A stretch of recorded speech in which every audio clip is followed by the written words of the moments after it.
his office like a seal impressing warm wax. "Christ! How much bread does a dog—" He stopped and looked up as a shadow blocked his light. "My lord." "Never mind that," said Robert Fitzroy, Earl of Gloucester, standing over the trestle, arms folded, the sunstreak now warming his blood-red tunic. "Come outside. There's something you need to see." John mentally sighed. It was pointless telling Gloucester he wanted to finish assessing these accounts before he went anywhere. As the king's eldest son, albeit bastard-born, Gloucester wielded a powerful influence at court. It was in John's interests to be accommodating. Besides, the man was a friend, ally and sponsor. He pushed to his feet. Gloucester was tall, but John topped him by the length of an index finger, although the Earl's broader frame made them look much of a size. John picked his hat off the board and tucked it through his belt, thereby conceding he was unlikely to return to his accounts this side of the dinner hour. "My cousin Stephen has a new horse." Pinning his cloak, John stepped around the trestle.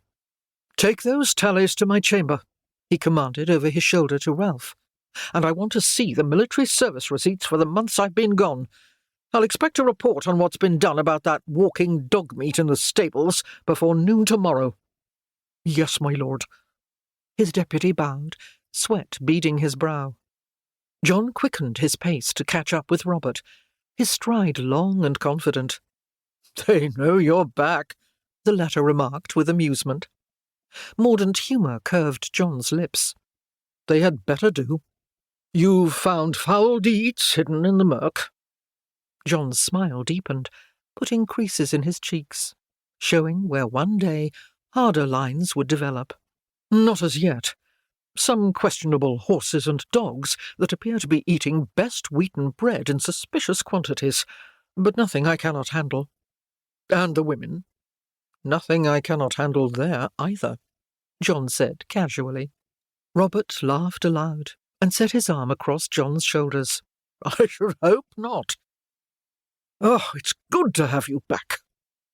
The courtyard was a churn of noisy, organised chaos, signalling the imminent departure of the hunt. Amid misty clouds of breath and pungent aromas of horse and stable, nobles were mounting up or conversing in groups as they waited for their grooms. Dogs snuffled underfoot, or, quivering with anticipation, strained on taut leashes. John observed the rib-serrated flanks of a white gazehound and thought about the accounts he had just been reading. A crowd had gathered to watch a ruddy, fair-haired man putting a powerful roan stallion through its paces. Robert and John joined the group and stood with arms folded to watch the performance. "Spanish," John said with an appreciative eye, and felt a twinge of envy. As the king's marshal, he owned fine horses himself, but a beast of this calibre was too rich for his purse. However, it was standard fare for Stephen, Count of Mortain, King Henry's nephew, and so high in favour that he was flying above most other folk at court. Not that Stephen was haughty with other men because of it. John had heard Henry's daughter, the Empress Matilda, remark with contempt that Stephen would drink water with the horses like a common groom, rather than quaff wine out of a precious goblet, as a man of his rank ought to do. Stephen made the horse rear and paw the air. A broad grin lit up his face, and his eyes sparkled with pleasure. He brought the roan down to all fours and dismounted, but only to spring back into the saddle facing backwards. Then he scissored round to the fore and swept a flourish to his appreciative audience. He was so exuberant that it was impossible not to be caught up in his high spirits, and John began to laugh and then applaud with the rest of the crowd.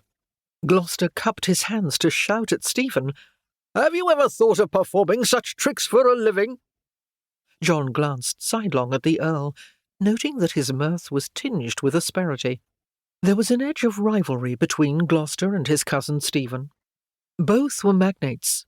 Both were close kin to the king. All the time they were slapping each other's backs and drinking together in the hall, they were jostling for position and favour. "Many times," Stephen called back cheerfully.